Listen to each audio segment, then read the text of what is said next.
হয়েছিল কিশোরনগর গড় রাজবাড়িতে। তাঁর ইচ্ছেতে আজও চণ্ডীমঙ্গল কাব্য প্রাণ পায় ধীবরের কণ্ঠে। উমার ইচ্ছেতেই পুজোর ঘট বসে পশ্চিমমুখী। রূপকথা, লোককথা, নানান কাহিনী নিয়ে আজও জমজমাট কাঁথির কিশোরনগরের রাজবাড়ির পুজো।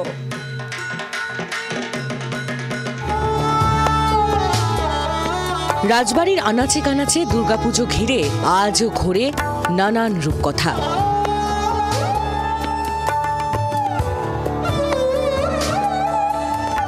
প্রজন্মের পর প্রজন্ম ধরে রাজ পরিবারের সদস্যরা রীতি মেনে দেবীর আরাধনা করে আসছেন।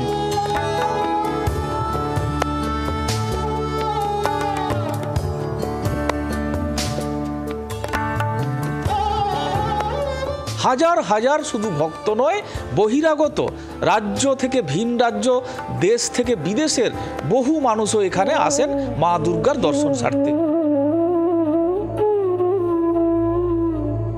কথিত আছে মশাগাঁ খাল পেরিয়ে কিশোরনগর গড় রাজবাড়িতে এসেছিলেন দেবী দুর্গা। সে সময় মশাগাঁ খালে খেয়া পার করতেন এক ধীবর। তাকে পারাপার করানোর জন্য বললে তিনি দেবীর কাছে অর্থ দাবি করেন। তখন মা তাকে স্বরূপ দর্শন দেন।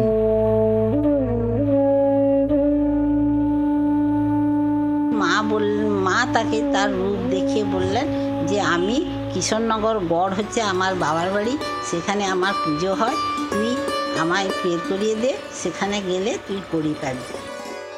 সেই থেকে দেবীর নির্দেশে ধীবরেরা এখনও চণ্ডীমঙ্গল গায়ে ঠাকুর দালানে। প্রতিপদ থেকেই শুরু হয় রাজবাড়ির পুজো। এই এলাকার প্রায় 25টি মৌজার মানুষজনেরা প্রতি বছর গড়ের এই মা দুর্গার দর্শন সারতে এখানে ভিড় জমান। 49 সালে ঝড়ের মহিষ মারা যাওয়ার পরে বিঘ্ন ঘটায়, সেই মহিষ বলি বন্ধ হয়ে যায়। পুজোর যে হোমাগ্নি, হোমের যে আগুন জ্বালানো হয় আতস কাচের মাধ্যমে, সূর্যের আলো প্রতিফলিত করে আতস কাচের মাধ্যমে সেই হোম হয়। এখনো পর্যন্ত সেই হোম হয়। অষ্টমীতে পুষ্পাঞ্জলির সময় উপচে পড়ে ভিড়। রাজবাড়ির আঙিনায় বসে মেলা। সব মিলিয়ে ভক্তি, ঐতিহ্য, উৎসবে ভরপুর কিশোরনগর গড় রাজবাড়ির দুর্গোৎসব। কাঁথি থেকে ক্যামেরায় শান্তনু খুঁটিয়ার সঙ্গে কিরণ মান্নার রিপোর্ট, জি24 ঘন্টা।